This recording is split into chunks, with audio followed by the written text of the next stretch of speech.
국민의힘은 당을 정비하고 내년 지방선거 모드에 돌입하려고 하는데요. 국민의힘 지방선거 기획당장이기도 하죠. 나경원 국민의힘 의원 전화로 연결해서 이야기 나눠보겠습니다. 의원님 안녕하세요. 예, 안녕하세요. 의원님 먼저 의원님이 좀 대표 발의하신다는 이 법안 이야기부터 좀 해볼게요. 이 네. 대장동 범죄 수익 환수에 관한 특별법 이거를 이제 대표로 발의하신다고 그렇게 좀 알려져 있는데 이게 어떤 내용의 법안인가요? 한마디로 지금 국민들께서 속상하시고 이게 사법정의가 맞냐 하는 것이 항소 포기 아닙니까? 예. 결국 검찰의 항소 포기로 대장동 범죄자들이 7,800억 원 재산을 몽땅 다 꿀꺽하게 생겼는데 이득을. 그래서 그 이익을 환수하겠다는 법안이고요. 예. 뭐 예전에 친일재산 환수 특별법이라든지 이런 부분에 있어서 이 공공의 이익을 위해서는 이 소급해서 이익을 환수할 수 있다 이런 헌법재판소 결정도 있었습니다. 예. 그래서 사실상 성남 시민들에게 돌아가야 될 우리 국민들이 가져가야 될 공공의 이익을 침탈한 범죄이기 때문에 이 부분에 대한 특별법을 만들고자 하는 것입니다. 이 항소폭이 나왔을 때 국민의힘에서 야 이거 이러면 범죄 수익 환수 안 된다 요 얘기를 할 때 이 민주당하고 네. 법무부에서는 항상 그렇게 말했잖아요, 의원님. 아니 이거 민사소송하면은 수익 환수할 수 있는데 뭐 참 예. 궁색하죠. 민주당은 지금 이익 액수도 또 줄여요. 1,120억에 불과하다. 그런 아시다시피 예. 남욱 등 공범들의 녹취록에 보면 이건 4천억 돈잔치야라고 이미 본인들이 얘기했었습니다. 근데 4천억 돈잔치가 더 이득이 많이 나서 7,800억 난 거고 예. 민사소송은요 지금 성남시가 이 압류한 재산이 60억밖에 안 됩니다. 그래서 남욱 피고인이 당장 지금 강남에 500억짜리 보전 해제해달라고 청구했다는 거 아닙니까? 그래서 이 터무니없는 얘기를 하고 있는 거죠. 그동안 검찰이 애써서 찾아놓은 2천억 재산 중에서 400억 빼놓고 지금 날아가게 생긴 거거든요. 그런데 이걸 민사소송으로 환수하겠다는 것은 정말 궁색한 변명이고 민사소송으로 환수도 안 되고 그런 얘기입니다. 의원님이 이 대표 발의해서 이 법이 통과되면 민사소송에 비해서 훨씬 더 쉽게 더 많은 액수를 성남 시민들 품으로 돌아가게 할 수 있는 건가요? 그럼요. 지금 사실은 성남시가 민사소송하면서요. 인지대 때문에 5억 100만 원의 소송을 하고 있습니다. 아시다시피 우리가 7,800억 원짜리 소송하려면 아마 인지대가 수십억 원 들 겁니다. 그렇죠. 그래서 성남시로서는 지금 인지대 때문에 성남 도계궁이 하잖아요. 그래서 5억 100만 원 하는데 청구 취지에 이제 확장을 하려도 인지대를 붙여야 되는 그런 형국이고요. 그래서 일단은 이렇게 저희가 뭐 자동 환수될 수 있게 좀 재산이 공공이 국가가 나서서 민사소송과 관계없이 소급해서 할 수 있는 그런 법을 만들고자 합니다. 의원님 현실적으로 이거 그럼 민주당이 받아줄 거라고 보세요? 민주당 협조가 없으면 통과가 안 되는데. 뭐 지금 사실 국회에서 민주당 마음대로니까 그렇긴 한데요.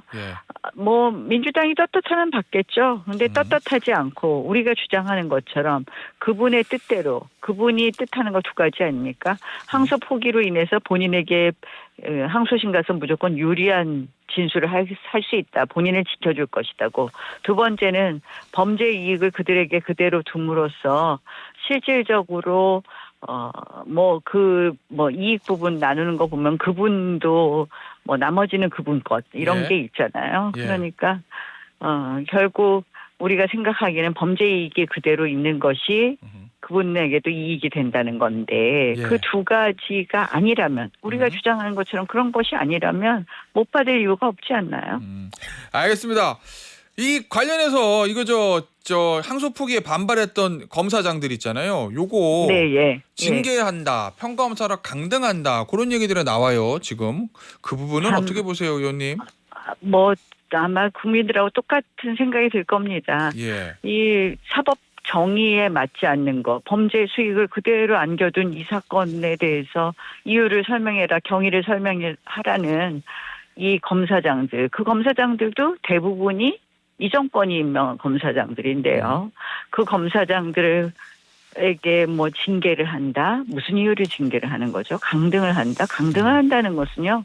지금 사실은 그 검찰청 법령에 따르면 강등할 수가 없거든요.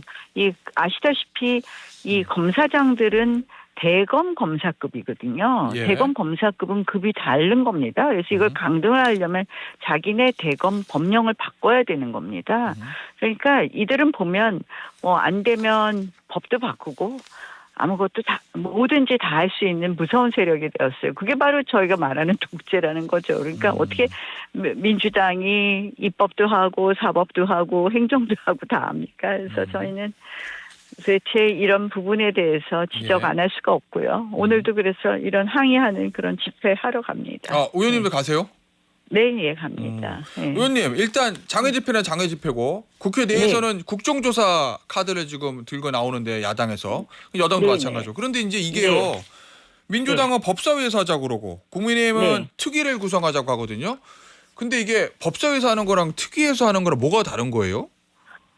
일단 이 보통 국정조사를 하면 의원 숫자를 보통 18명으로 하고요. 그럴 경우에 우리가 8, 민주당과 그 여권 쪽 그러니까 무소속 민주당은 무소속해서 보통 10 하는데요. 일단 법사위보다는 구성이 조금 더 우리한테 유리할 수 있게 되는 부분이 있고요.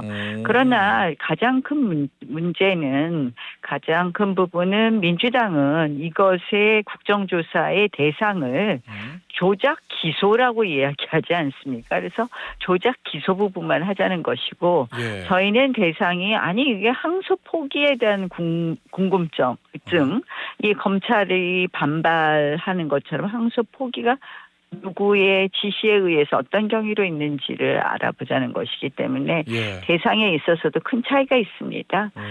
그런데 저는요. 뭐 본인들이 조작 기소를 하는데 그러면 한번 그거부터 다 보자는 거예요. A부터 Z까지 우리가 말하는 항소 포기까지 다 보자. 다 보자는 거에 저는 우리가 충분히 이 부분에 대해서 국민들께 더 뭐 이제는 대장동 백현동 좀 잊어버리셨더라고요. 그래서 다시 말씀드릴 기회가 되는 거고요. 국정조사를 원래대로 취지에 맞게 그래도 좀 균형 맞춰서 하는 것이 맞지 않느냐.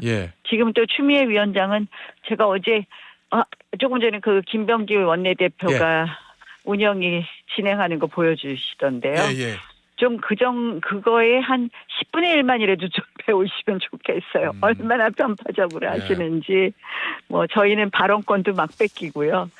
아니 오늘은 뭐 어느 의원 발언하지 마세요. 이게 국민이 준 발언권이거든요. 국회의원은 발언하라고 있는 거 아닙니까? 토론하라고 있는 거. 근데 발언권도 막 뺏어가고 뭐 진행에 있어서 편파적인 게 이루 말할 수가 없습니다. 그래서 그런 점에 있어서 법사위에서 하면 그게 좀 우려되기는 합니다. 알겠습니다. 의원님. 선거 얘기 좀 해볼게요. 의원님.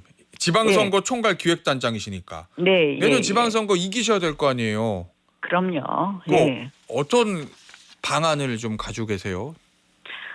저는 이제 물론 이제 지금 민주당이 이렇게 대한민국의 모든 국가 질서를 해체하고 이런 부분을 국민들께 열심히 알려드리고 우리가 국회에서 해야 될 일을 하는 것, 그 야당이니까 이 행정부의 잘못된 점을 견제하는 것, 민주당 정권에 지금 그 해야 될 일은 안 하는 부분에 대한 그런 견제도 중요한 축이라고 할 수 있고요. 또 하나 축은 역시 우리 당의 변화와 혁신 또 그리고 우리 당의 좋은 인재들을 영입하거나 인재 영입이라는 건 외부 영입만을 말하는 것은 아니고요. 발굴해서 국민들 앞에 내놓는 것이라고 생각을 합니다. 그래서 뭐 우리 당도 잘못된 부분은 과감하게 고치고 또 그러나 잘한 부분은 국민들께 알려야 될 것이고요. 그럼 우리 당의 변화와 혁신 당연히 필요하다고 생각을 하고 두 번째로는 좋은 인재들을 많이 발굴하는 것. 결국 누구나 와서 우리 당에 뛸 수 있게 하는 것은 역시 공정한 경선 룰이 있다. 근데 그 공정한 경선 룰을 통해서 누구나 올 수 있게 당을 열어야 된다. 그러나 그 당을 열을 때 가장 중요한 지금 인재 발굴, 그러니까 전 내부 외부를 말했는데요. 거기에 핵심은 역시 또 당성이 중요하지 않느냐. 보수인지 예. 진보인지 우리 당인지 뭐 예. 민주당인지 모르는 사람 데려올 수는 없지 않습니까?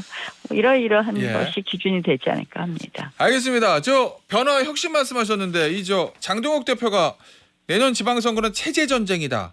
모든 우파가 연대해야 된다. 뭐 이렇게 얘기를 했거든요. 유튜브에 출연해서. 의원님이 말씀하시는 변화 혁신하고 결이 맞는 얘기입니까? 좀 다른 얘기입니까 이건? 아니 체제 전쟁? 그것도 또 필요하죠. 저희가 뭐 정말 넓게 집을 져야 되는 거 아닙니까? 이 예. 사람 싫다 저 사람 싫다 이쪽은 너무 오른쪽이다 이쪽은 어쩌다고 하면은 우리가 이길 수 없죠. 그러니까 더 넓은 집을 짓겠다 이렇게 보시면 되지 않을까 이렇게 생각합니다. 그리고 뭐 지금 현재 국가 해체 작업이 너무 가속화된 부분 뭐 이런 예. 걸 강조한 것이다 이렇게 보면 될 것 같습니다. 모든 우파라고 그러면 어디까지를 생각해야 될까요, 의원님? 국민의힘 기준으로 국민의힘보다 오른쪽 왼쪽 다 말씀하신 건가요? 아니면 저는 뭐 같이 할 수 있는 곳은 다 같이 할 수 있다고 생각을 합니다. 네. 그러면은 선거를 예. 선거는요. 예. 저 뭐 이래서 싫고 저래서 싫고 하면 안 됩니다. 그러면은 의원님 사람으로 얘기하면 네. 예를 들면 뭐 정광훈 목사부터 이준석 대표까지 다 포괄할 수 있다 이런 의미세요? 아니 우리를 지지하고 우리하고 뜻을 같이 하겠다고 하면 이 사람한테 안 돼 이렇게 할 수는 없는 거 아닙니까? 그래야지 선거를 이기죠. 그러니까 소위 일부에서 그러니까 말하는 뭐 예. 무슨 그거를 예. 그러니까 저는 하여간에 넓은 집을 짓자 예. 그런 거에는 동의합니다. 혹시 부정선거를 주장하는 분들이나 윤어게인을 주장하는 분들도 포함할 될 수 있다 아니 이런 말씀이세요? 그분들이 와서 우리 당 후보를 지지한다는 걸 당신들은 윤어게인 당신들은 뭐 부정선거니까 안 돼 이렇게 우리가 내칠 필요는 없는 거 아닙니까? 그들이 와서 지지해 준다는데 우리 표 받을 때 이 예. 사람은 뭐 도둑놈표라서 안 되고 이 사람은 사기꾼표라서 안 되고 우리가 그렇게 하지 않잖아요. 우리가 동네에서 선거할 때도요 누구든지 표 주신다는 분들한테는 다 의견 경청합니다. 알겠습니다. 좀 네. 당내에서 최근에 있었던 일이 박민영 미디어 대변인 설화 잘못된 요건데. 일이고요. 네? 잘못된 일이고 예. 뭐 지도부도 엄중 경고한다 그랬으니까 본인은 아직 이제 젊고 그래서 그러신 것 같은데요. 예. 잘못된 일이고 반성 좀 해야 된다고 봅니다. 아니 근데 이제 당 대표는 엄중 경고, 그다음에 원내 대표는 작은 일에 언론들이 집착한다 이렇게 얘기해서 그 뒤처리 문제가 오히려 더 문제가 있는 거 아니냐라는 지적들이 좀 있어요, 의원님. 좀 징계해야 되는 거 아니냐 지켜보시죠, 얘기도 뭐. 있거든요. 아니 엄중 경고도 징계 하나입니다. 좀 그래요? 지켜보시죠. 네, 예. 윤리위 소집하고 이럴 일은 아니라고 보세요? 아니 어쨌든 지금 엄중 경고 했으니까 좀 예. 지켜보시죠. 예, 예. 알겠습니다. 자, 네. 내년 지방선거에 제일 신경 쓰이시는 데가 서울일 건데 네. 이 서울과 관련해서 지금 김민석 총리의 행보에 대해서 좀 굉장히 좀 비판적인 평가를 하셨어요, 의원님. 그건 왜 그런 거죠? 아니, 예. 아니 김민석 총리 비판 안 하게 됐습니까? 총리가 지금 일자리 문제부터 시작해서 할 일이 얼마나 많아요. 부동산부터. 예. 근데 맨 서울 이슈에 대해서만 꼭 본인도 끼어들어서 한마디씩 하더라고요. 그래서 이거는 총리가 너무 속이 다 뻔히 보이는 거 아닙니까? 그래서 한마디 했죠. 저 총리 일 좀 먼저 해라. 그리고 본인 서울시장 하려고 그러면 예. 총리 사퇴하고 해야죠. 왜 총리 자리를 서울시장 자리로 이용합니까? 선거운동 자리로.